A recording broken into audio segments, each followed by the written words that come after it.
ಗುರುಪೀಠದ ಸ್ವಾಮೀಜಿಯವರಿಗೆ, ವೇದಿಕೆ ಮುಂಭಾಗದಲ್ಲಿ ಕುಳಿತಿರುವಂತಹ ನಮ್ಮ ನಮ್ಮ ಕಮ್ಯುನಿಟಿಯ ಎಲ್ಲ ದಾರಿದೀಪಗಳು, ನಮ್ಮೆಲ್ಲರಿಗೂ ಒಂದು ಲೈಟ್ ಹೌಸ್ ಥರ ಇದ್ದು ಎಲ್ರಿಗೂ ಡೈರೆಕ್ಷನ್ಸ್ ಕೊಡ್ತಾ ಇರುವಂತಹ ರವಿಕುಮಾರ್ ಸರ್ ಅವ್ರು ಇರ್ಬೋದು, ಅಮರ್ನಾಥ್ ಸರ್ ಅವ್ರು ಇರ್ಬೋದು, ಶಿವಾನಂದ್ ಗಲ್ಗೇರಿ ಸರು, ನಮ್ಮ ಯಲ್ಲಪ್ಪ ಸರ್ ಅವರು, ತಿಮ್ಮಪ್ಪ ಸರ್ ಅವರು, ಹಾಗೂ ನಮ್ಮೆಲ್ಲರೂ ಇದೇ ಥರ ಹಲವಾರು ಜನ ಇದ್ದಾರೆ, ರಘು ಕೌಟಿಲ್ಯ ಸರ್ ಇದ್ದಾರೆ. ಇವರೆಲ್ಲರೂ ಕೂಡಿಟ್ಟು ನಮ್ಮೆಲ್ಲರೂ ಜೊತೆಗೆ ಕರ್ಕೊಂಡು ಹೋಗ್ತಾ ಇರುವಂಥ ಈಶ್ವರ್ ಸರ್ ಇರಬಹುದು.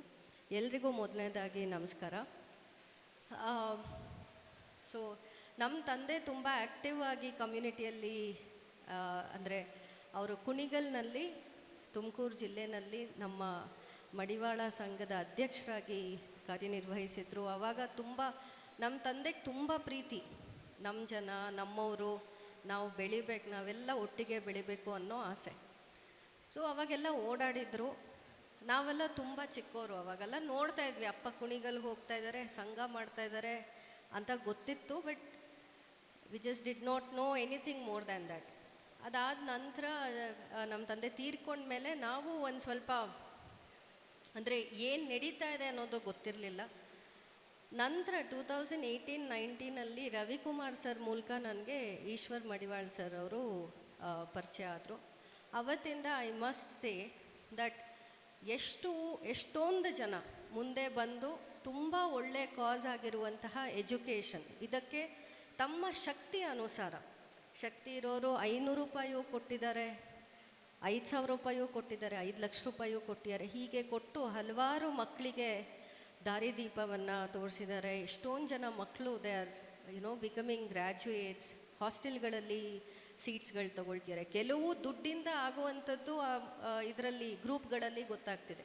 ಬಟ್ ಎಷ್ಟೋ ಸಲ I get calls from Ishwar sir ಇರಬಹುದು, ಶಿವಾನಂದ್ ಸರ್ ಇರ್ಬೋದು, ಅಲ್ಲೊಂದು ಮಗು ಇದೆ, ಆ ಮಗುಗೆ ಹಾಸ್ಟೆಲ್ ಕೊಡ್ಸೋಕ್ಕಾಗತ್ತಾ, ಅಥವಾ ಇಲ್ಲಿ ಏನಾದರೂ ಹೇಳೋಕ್ಕಾಗತ್ತಾ, ಅವ್ರಿಗೆ ಕ್ಯಾಸ್ಟ್ ಸರ್ಟಿಫಿಕೇಟ್ ಕೊಡ್ಸೋಕ್ಕಾಗತ್ತಾ, ಇನ್ಕಮ್ ಸರ್ಟಿಫಿಕೇಟ್ ಕೊಡ್ಸೋಕ್ಕಾಗತ್ತಾ ಅಂತ. ಇದನ್ನು ನಾನು ಯಾಕೆ ಹೇಳ್ತಾ ಇದ್ದೀನಿ ಅಂದರೆ, ನಾವೆಲ್ಲ ಒಟ್ಟಿಗೆ ಇದ್ದರೆ ಮಾತ್ರ ನಾವು ಬೆಳೆಯೋದಕ್ಕೆ ಸಾಧ್ಯ. ಇಲ್ಲದೆ ಹೋದರೆ it is very difficult. Probably ನಾವು ಮಿಡಲ್ ಕ್ಲಾಸ್, ಮಧ್ಯಮ ವರ್ಗದಲ್ಲಿರಬೇಕಾದ್ರೆ ನಾವು ಒಬ್ಬರೇ ಬೆಳಿತೀವಿ ಅನ್ನೋದು ಇರಬಹುದು, ಬೆಳಿಲೂಬಹುದು. ಬಟ್ ನಾವು ಮೇಲ್ಗಡೆ ಹೋಗ್ತಾ ಹೋಗ್ತಾ ನಮಗೆ ನಮ್ಮದೇ ಆದಂತಹ ಒಂದು ಸಂಘಟನೆ, ನಮ್ಮದೇ ಆದಂತಹ ಜನ, ನಮಗೆ ಸಪೋರ್ಟ್ ಮಾಡೋರು ಬೇಕಾಗೇ ಆಗ್ತಾರೆ, ಇರಲೇಬೇಕು. ಇದ್ರಷ್ಟೇ ನಾವು ಆ ಒಂದು ಸ್ಥಾನದಲ್ಲಿ ಇನ್ನೂ ಹೆಚ್ಚು ಜನಕ್ಕೆ ಬೆನಿಫಿಟ್ ಕೊಡೋದು ಆಗಿರಬಹುದು, ಅಥವಾ ಇನ್ನೂ ಸಕಾರಾತ್ಮಕವಾಗಿ ಸ್ಪಂದಿಸೋದು ಆಗೋದಕ್ಕೆ ಸಾಧ್ಯ. ಆ್ಯಸ್ ಎನ್ ಆಫೀಸರ್ ನಾನು ಮೊನ್ನೆ ಐ ವಾಸ್ ವೆರಿ ಡಿಸಪಾಯಿಂಟೆಡ್. ನಮ್ಮ ಚಿಕ್ಕಮಗಳೂರು ಜಿಲ್ಲೆಯಲ್ಲಿ 4 ಗುರಿಗಳು ಇದ್ವು. ಅಂದರೆ ಎಜುಕೇಷನ್ ಸಾಲ, ಅರಿವು ಸಾಲ ಅಂತ ನಾವು ಕೊಡ್ತೀವಿ ಬ್ಯಾಕ್ವರ್ಡ್ ಕ್ಲಾಸ್ ಡಿಪಾರ್ಟ್ಮೆಂಟಲ್ಲಿ. ಇಡೀ ಚಿಕ್ಕಮಗಳೂರು ಜಿಲ್ಲೆಯಲ್ಲಿ ಒಂದೇ ಒಂದು ಅರ್ಜಿ ಕೂಡ ಬಂದಿರಲಿಲ್ಲ. Very unfortunate. ಅಂದರೆ ಇದು ಏನು, ನಾನು ಪೋಸ್ಟ್ ಗ್ರ್ಯಾಜುಯೇಟ್ಗೆ ನಾವೇನು ಸಾಲ ಕೊಡ್ತೀವಿ ಅಪ್ಲಿಕೇಶನ್ ಹಾಕಿ ಅಂತ ಹೇಳಿರಲಿಲ್ಲ. CET ಮೂಲಕ ಸೆಲೆಕ್ಟ್ ಆಗಿರುವಂತಹ ಯಾವುದಾದ್ರೂ ಮಗು ಆದರೂ ಪರವಾಗಿಲ್ಲ, BSc ನರ್ಸಿಂಗ್ ಆದರೂ ಪರವಾಗಿಲ್ಲ, ಆಗ್ರಿ ಆದರೂ ಪರವಾಗಿಲ್ಲ, CET, dental, MBBS, anything through CET, ಆ ಮಗುಗೆ 1 ಲಕ್ಷ ತನಕ ಗೌರ್ಮೆಂಟ್ ಮೂಲಕ ಸಾಲ ಸಿಗ್ತದೆ. ಇದು ಮಾಹಿತಿ ಕೊರತೆ ಇದೆ. ನಮ್ಮವರು ಇದನ್ನು ಸೆಲೆಕ್ಟ್ ಮಾಡ್ತಾರೆ. ನಮಗೆ ಅವ್ರು ಇನ್ನೂ ಶಾಸಕರನ್ನೇ ಹಿಡ್ಕೊಂಡಿದ್ದಾರೆ. ಅವರು ಕೂಡ ಸರಿಯಾದ ಮಾಹಿತಿ ಕೊಡ್ತಾ ಇಲ್ಲ. ಶಾಸಕರ ಹತ್ರ ಹೋಗ್ತಾ ಇದ್ದಾರೆ. ಶಾಸಕರು ಇಲ್ಲ, ನಿಮ್ಮ ನಿಗಮ ನಮ್ಮ ಅಡಿನಲ್ಲಿ ಬರಲ್ಲ, ಫಲಾನುಭವಿಗಳನ್ನು ನಾವು ಗುರುತಿಸಲ್ಲ, CEO ಗುರುತಿಸ್ತಾರೆ ಅಂತ ಅವ್ರು ಹೇಳ್ತಾ ಇಲ್ಲ.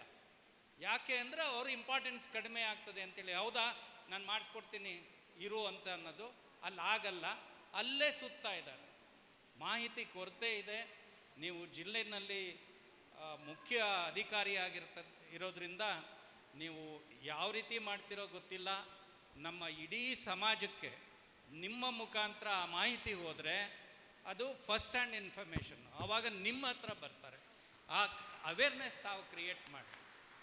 ಸರ್ ಹೇಳ್ದಂಗೆ ಅದು that is the fact. Awareness ಇಲ್ಲ. ಅಂದರೆ ನಾನು ನನ್ನ ಜಿಲ್ಲೆನಲ್ಲಿ 4 ಖಾಲಿ ಇದ್ದಿದ್ದು ನೋಡಿ ಐ ವಾಸ್ ಸೋ ಸರ್ಪ್ರೈಸ್ಡ್. ಇಮ್ಮಿಡಿಯೇಟಾಗಿ ನಾನು ಫೋನ್ ಮಾಡಿ ಹೇಳಿದೆ, ಸರ್ ಯಾರಾದರೂ ಇದ್ದರೆ ಹಾಕ್ಸಿ ಅಂತ.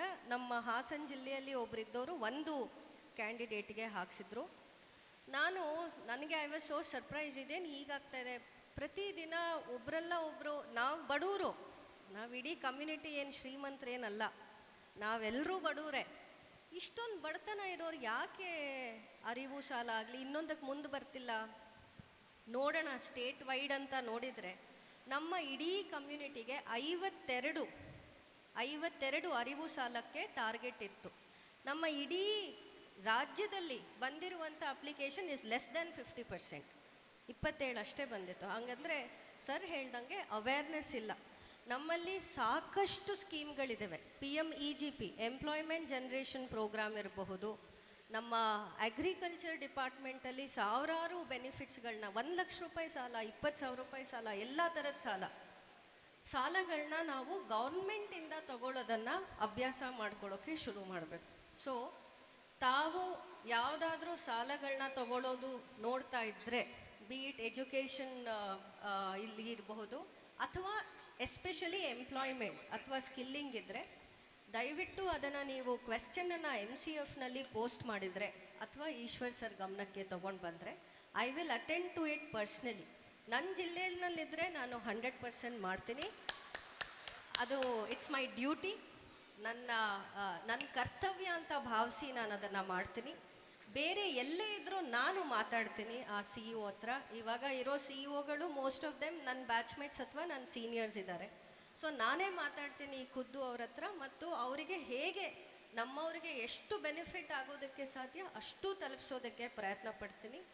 ಆ್ಯಂಡ್ ಹಾಸ್ಟೆಲ್ದು ಸಹ I try my best, what ever can be done ನಾನು ಮಾಡ್ತೀನಿ. ನಮ್ಮ ಒಂದು ಕಮ್ಯುನಿಟಿಯ ಹಿರಿಯರು ಎಲ್ಲರೂ ಏನಿದ್ದೀರಿ, ತಮ್ಮಲ್ಲೆಲ್ಲ ಒಂದು ರಿಕ್ವೆಸ್ಟ್ ಏನಂತಂದರೆ, ಎನಿಥಿಂಗ್ ಚಿಕ್ಕಮಗಳೂರು ಜಿಲ್ಲೆನಲ್ಲಿ ಏನಾದರೂ ಆಗಬೇಕಂದ್ರೆ ಅಥವಾ ಯಾವುದಾದ್ರೂ ಜಿಲ್ಲೆನಲ್ಲಿ ವಿತ್ ರೆಸ್ಪೆಕ್ಟ್ ಟು CEO ಹಂತದಲ್ಲಿ ಯಾವುದಾದ್ರೂ ಪೆಂಡಿಂಗ್ ಇದ್ದರೆ ದಯವಿಟ್ಟು ನನಗೆ ಒಂದು ಮಾತು ತಿಳಿಸಿದರೆ, ಐ ಆಮ್ ಶ್ಯೂರ್ ನಿಮ್ಮ ಹಂತದಲ್ಲೇ ಮಾಡ್ಕೊಳ್ಳೋಷ್ಟು ತಾವಿದ್ದೀರಿ. ಬಟ್ ಏನಾದರೂ ಇದ್ದರೆ ನನಗೆ ಹೇಳಿದ್ರೆ ಐ ಇಮಿಡಿಯೇಟ್ಲಿ ಅಟೆಂಡೆಡ್.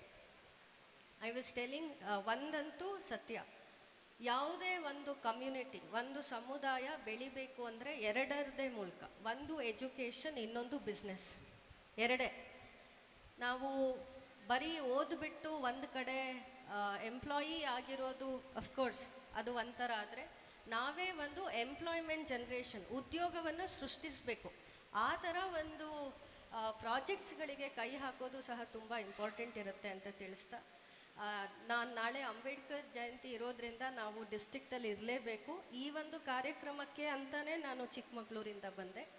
ನನಗೆ 2 ಮಾತನಾಡಿದ್ದಕ್ಕೆ ಅವಕಾಶ ಮಾಡಿಕೊಟ್ಟಂತಹ ನಮ್ಮ ಅಧ್ಯಕ್ಷರಾದ ಈಶ್ವರ್ ಸರ್ ಅವರಿಗೆ, ಹಾಗೂ ಈ ಒಂದು ಬಿಲ್ಡಿಂಗ್ ಇಷ್ಟು ಅದ್ಭುತವಾಗಿ ಬರೋದಕ್ಕೆ ಕಾರಣೀಭೂತರಾದಂತಹ ಡಾಕ್ಟರ್ ರವಿಕುಮಾರ್ ಸರ್ ಅವರಿಗೆ ಹಾಗೂ ಎಲ್ಲ ನಮ್ಮ ಬಂಧುಗಳಿಗೆ ಧನ್ಯವಾದಗಳನ್ನ ತಿಳಿಸ್ತಾ ನಾನು ಮಾತು ಮುಗಿಸ್ತೇನೆ. Thank you.